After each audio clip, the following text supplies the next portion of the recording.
I am very excited to introduce our guest speaker today, who I think will give us a lot to think about when it comes to moving forward in our country and with the things we believe in.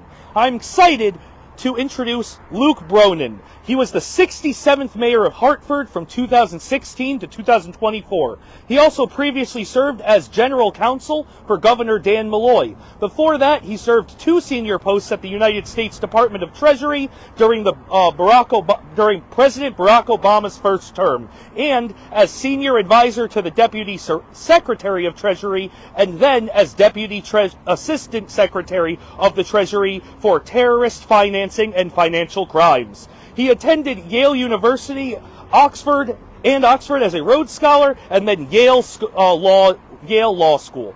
Luke has also served as an officer in the U.S. Navy Reserve and was deployed to Afghanistan and assigned to the Anti-Corruption Task Force. He has also worked in the private sector at the Hartford Financial Services Group and as Chief of Staff to the President of Hartford's Property and Casualty Division. Here, with a very important words that I cannot wait to hear, I am proud to introduce Luke Bronin to speak to us today.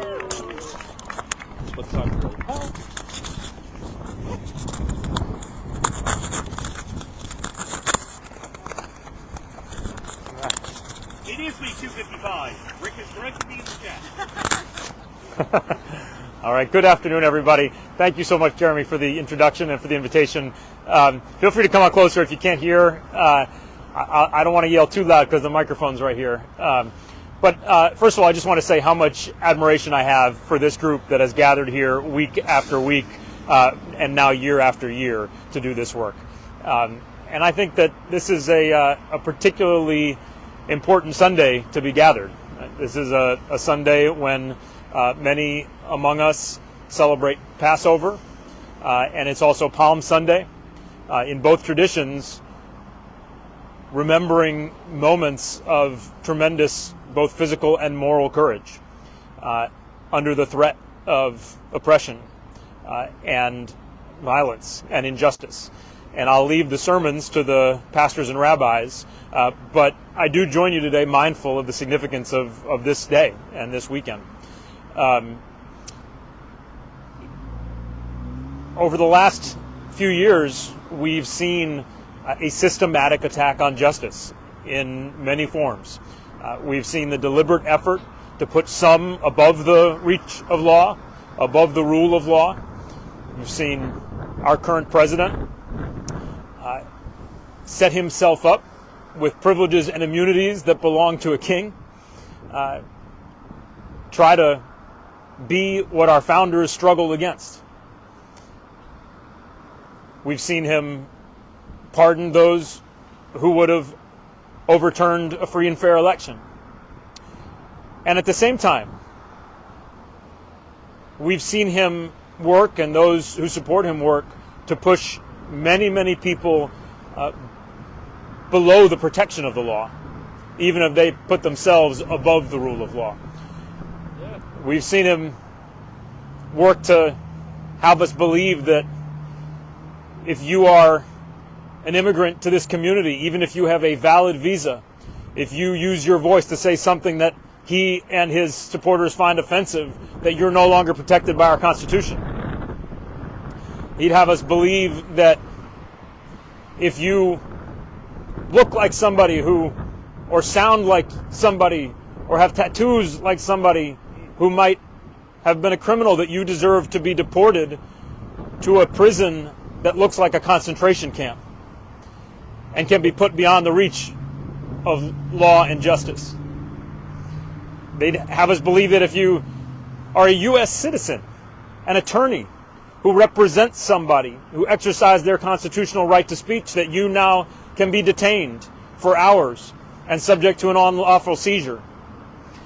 And we could go on and on for a tragically long time with the examples of what they're doing to narrow the reach of justice and to push many, many people in this country below the protection of the law, even if they set themselves above it.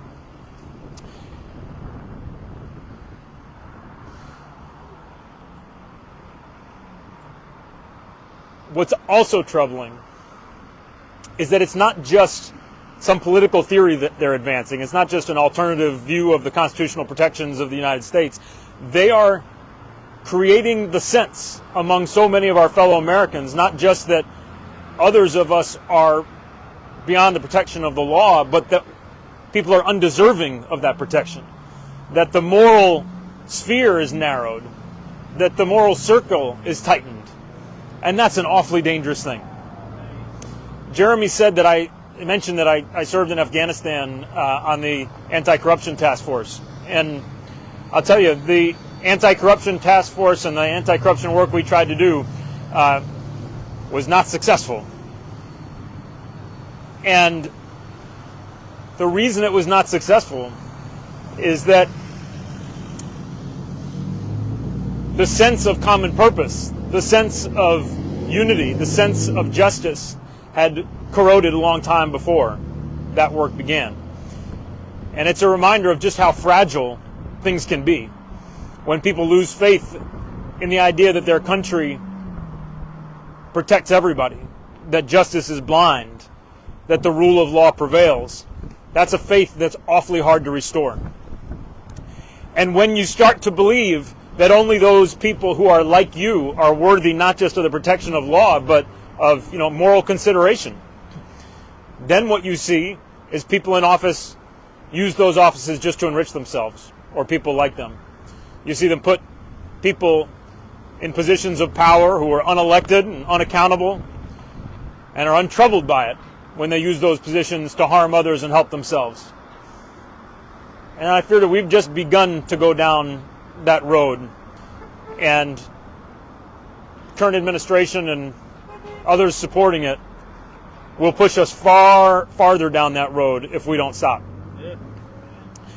And so, like I said at the start, I have so much admiration for what you've done. We have to work in so many different ways, on 100 different fronts. We have to show up like so many did last Saturday so that what's happening now doesn't begin to feel normal. We have to do the basic work of getting out and knocking on doors and talking with people who didn't agree with us, who don't agree with us, and saying, is this really what you signed up for? Is this really the America that you want to live in? And then we have to just show up again and again with a simple and single message that we are a country and we are communities that are committed to justice. And that's what you've done for week after week. And I admire it and I respect it, and I'm grateful today to be a part of it. So thank you all so much for what you're doing. And on this cold and windy April, it's just another reminder that you will not be deterred. But as I said at the beginning, this is a weekend when we remember that struggles for justice in many forms are as old as we are as humans, and they will go on for as long as we're humans. But you've been carrying this torch here in a beautiful and powerful way. So thank you.